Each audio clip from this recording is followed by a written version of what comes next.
شروع اللہ کا نام لے کر جو بڑا مہربان نہایت رحم والا ہے۔ اے پیغمبر صلی اللہ علیہ وآلہ وسلم، لوگوں سے کہہ دو کہ میرے پاس وحی آئی ہے کہ جنوں کی ایک جماعت نے اس کتاب کو سنا تو کہنے لگے کہ ہم نے ایک عجیب قرآن سنا جو بھلائی کا رستہ بتاتا ہے، سو ہم اس پر ایمان لے آئے اور ہم اپنے پروردگار کے ساتھ کسی کو شریک نہیں بنائیں گے، اور یہ کہ ہمارے پروردگار کی شان بہت بلند ہے، وہ نہ بیوی رکھتا ہے نہ اولاد، اور یہ کہ ہم میں سے کوئی بے وقوف اللہ کے بارے میں جھوٹ گھڑتا ہے، اور ہمارا یہ خیال تھا کہ انسان اور جن اللہ کی نسبت جھوٹ نہیں بولیں گے، اور یہ کہ بعض بنی آدم بعض جنات کی پناہ لیا کرتے تھے تو اس سے ان کی سرکشی اور بڑھ گئی تھی،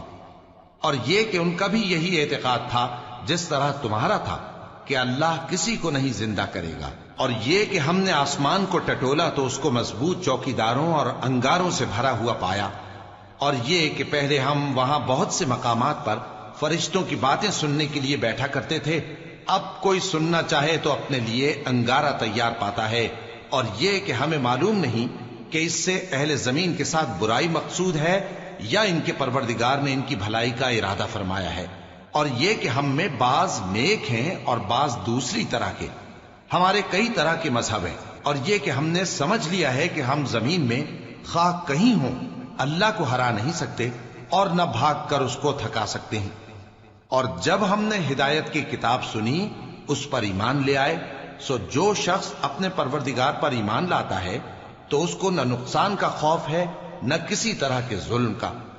اور یہ کہ ہم میں بعض فرما بردار ہیں اور بعض نافرمان ہیں، تو جو فرما بردار ہوئے وہ سیدھے رستے پر چلے اور جو نافرمان ہوئے وہ دوزخ کا ایندھن بنے۔ اور اے پیغمبر صلی اللہ علیہ وآلہ وسلم،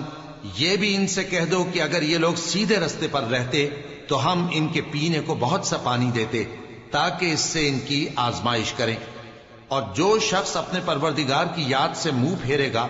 وہ اس کو سخت عذاب میں داخل کرے گا، اور یہ کہ مسجدیں خاص اللہ کی ہیں تو اللہ کے ساتھ کسی اور کی عبادت نہ کرو، اور جب اللہ کے بندے یعنی یہ پیغمبر صلی اللہ علیہ وآلہ وسلم اس کی عبادت کو کھڑے ہوئے تو کافر ان کے گرد ہجوم کر لینے کو تھے۔ اے نبی صلی اللہ علیہ وآلہ وسلم، کہہ دو کہ میں تو اپنے پروردگار ہی کی عبادت کرتا ہوں اور کسی کو اس کا شریک نہیں بناتا، یہ بھی کہہ دو کہ میں تمہارے لیے نہ کسی نقصان کا اور نہ نفع کا کچھ اختیار رکھتا ہوں، یہ بھی کہہ دو کہ اللہ کے عذاب سے مجھے کوئی پناہ نہیں دے سکتا اور میں اس کے سوا کوئی جائے پناہ نہیں پاؤں گا، ہاں اللہ کی طرف سے احکام کا اور اس کے پیغاموں کا پہنچا دینا ہی میرے ذمہ ہے، اور جو شخص اللہ اور اس کے پیغمبر کی نافرمانی کرے گا تو ایسوں کے لیے جہنم کی آگ ہے، وہ ہمیشہ ہمیشہ اس میں رہیں گے، یہاں تک کہ جب یہ لوگ وہ دن دیکھ لیں گے جس کا ان سے وعدہ کیا جاتا ہے، تب ان کو معلوم ہو جائے گا کہ مددگار کس کے کمزور ہیں اور شمار کن کا تھوڑا ہے۔ کہہ دو کہ جس دن کا تم سے وعدہ کیا جاتا ہے میں نہیں جانتا کہ وہ عنقریب آنے والا ہے یا میرے پروردگار نے اس کی مدت دراز کر دی ہے، وہی غیب کا جاننے والا ہے، سو کسی پر اپنے غیب کو ظاہر نہیں کرتا، ہاں جس پیغمبر کو پسند فرمائے اور اس کو غیب کی باتیں بتا دے تو اس کے آگے اور پیچھے نگہبان مقرر کر دیتا ہے تاکہ معلوم فرمائے کہ انہوں نے اپنے پروردگار کے پیغام پہنچا دیے ہیں، اور یوں تو اس نے ان کی سب چیزوں کا ہر طرف سے احاطہ کر رکھا ہے اور ایک ایک چیز گن رکھی ہے۔